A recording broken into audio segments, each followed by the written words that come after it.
All right. Well, now that we've been through some laborious questions, let's go back and play with what we now know and graph some more fun things.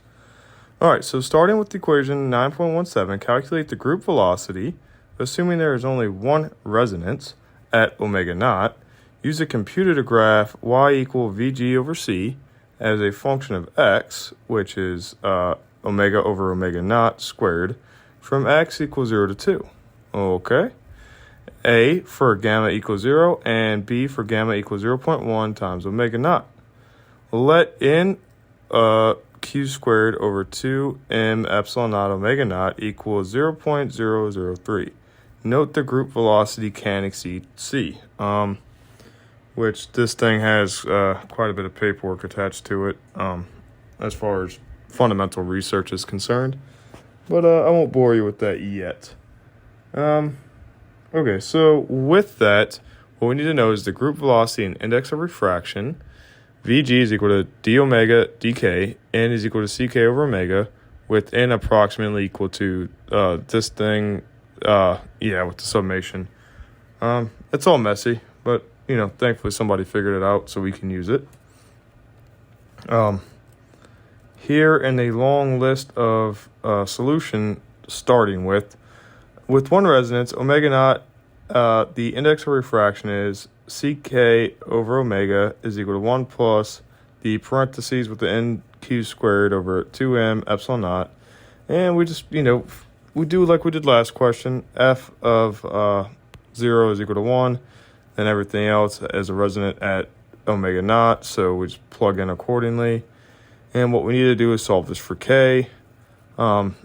Notice here how what we're doing is to put in, in order to put in the fraction that we want, I believe our subscript that is a, we need to put in or multiply by a factor of 1, so that in the parentheses we can have the omega naught squared, and in the numerator we can have omega naught squared, simply because they give us a value for the parentheses term.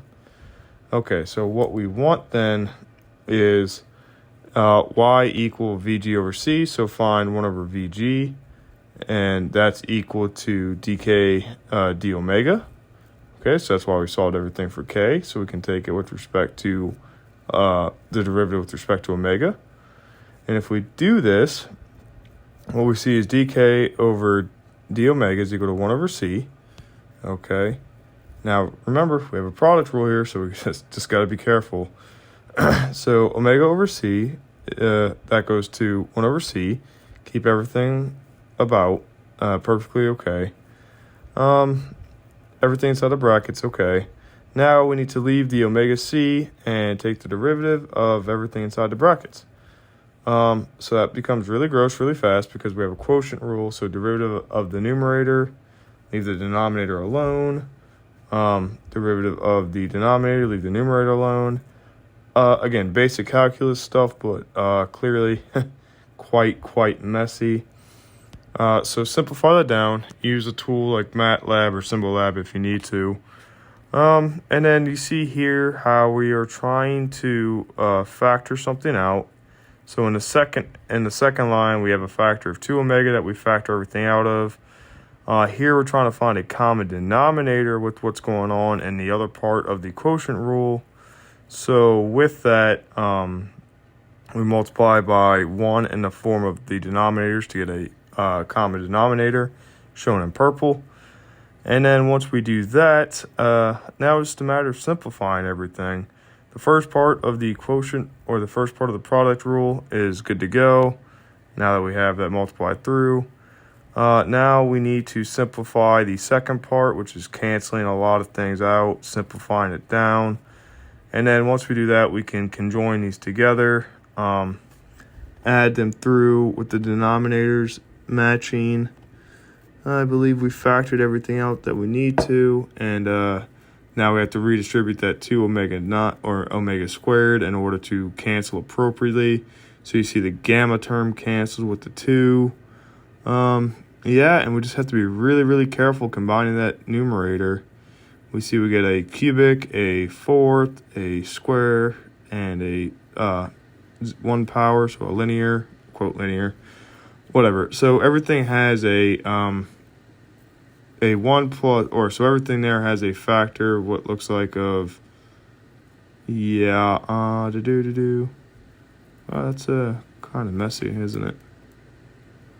So yeah, we have a factor here of omega naught squared plus omega that can be factored out. I'm not sure, okay, yeah. Everything simplifies, and we're able to factor that out using groups, things like that. Whatever, let the computers do that for you. It's just algebra, but it's clearly messy. I don't like it, but it needs to be done. And so what we see here is that 1 over Vg is equal to dk omega 1 over c in this simplified form. Okay, so we need to take the inverse here, and I'm not doing that, so I'm just going to put everything to the negative 1 power in the bracket, flip the c and Vg, and we're good to go. So for gamma equals 0 and a equals 0.03, this simplifies really quickly. We see that omega naughts cancel everywhere, omega naught squareds cancel everywhere, and we get something really easy to deal with. Let's go back. We were told that x is equal to omega over omega naught, so we just plug that in, put that into the form we want, and we'll go ahead and graph that.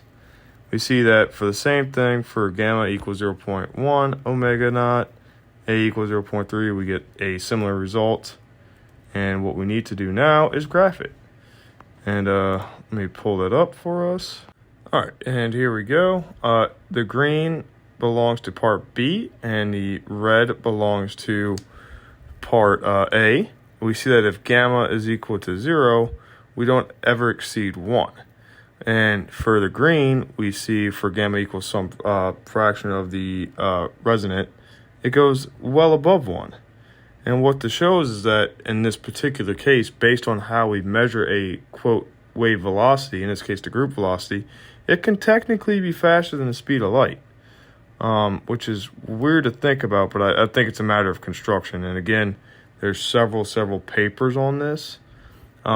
If we look at how to construct this accordingly, y equal Vg over c. So we're taking the ratio of the Vg to c. And so if we're greater than 1, that means that we're exceeding c. And that's what we see in the green. But there's several papers on how to measure the wave velocity. Is it the group velocity? Things of that nature. Again, I'll post a paper. Very interesting to read how we define it.